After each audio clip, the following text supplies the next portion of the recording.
बहुत दिनों की बात है। किसी शहर में रमन, गीसा और राका 3 चोर रहते थे। तीनों को थोड़ा थोड़ा विद्या का ज्ञान था। तीनों चोरों को विद्या का ज्ञान प्राप्त होने के कारण बहुत घमंड था। विद्या द्वारा तीनों चोर शहर में बड़े बड़े लोहे की तिजोरियों को तोड़ देते थे और बैंकों को लूट लिया करते थे। इस तरह तीनों चोरों ने शहर के लोगों की नाक में दम कर रखा था। एक बार तीनों चोरों ने एक बड़े बैंक में डकैती करके सारा माल उड़ा दिया।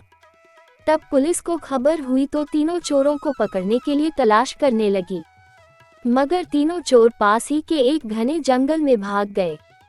तीनों चोरों ने देखा कि जंगल में बहुत सी हड्डियां बिखरी पड़ी हैं। रमन ने अनुमान लगाकर कहा, ये तो किसी शेर की हड्डियां हैं। मैं चाहूँ तो सभी हड्डियों को अपनी विद्या के ज्ञान द्वारा जोड़ सकता हूँ। गीसा को भी विद्या का घमंड था, सो वह बोला, अगर ये शेर की हड्डियां हैं तो मैं इनको अपनी विद्या द्वारा शेर की खाल तैयार कर उसमें डाल सकता हूँ। रमन और गीसा की बात सुनकर राका का भी घमंड उमड़ पड़ा और उसने कहा, तुम दोनों इतना काम कर सकते हो तो मैं भी अपनी विद्या द्वारा इसमें प्राण डाल सकता हूँ।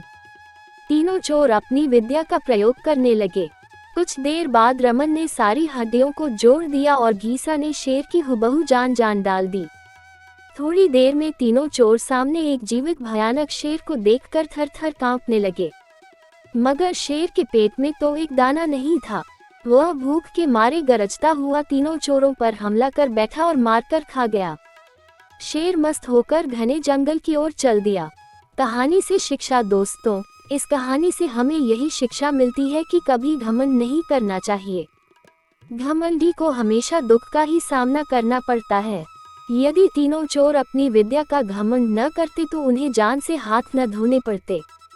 हमें अपनी विद्या का प्रयोग सोच समझकर करना चाहिए।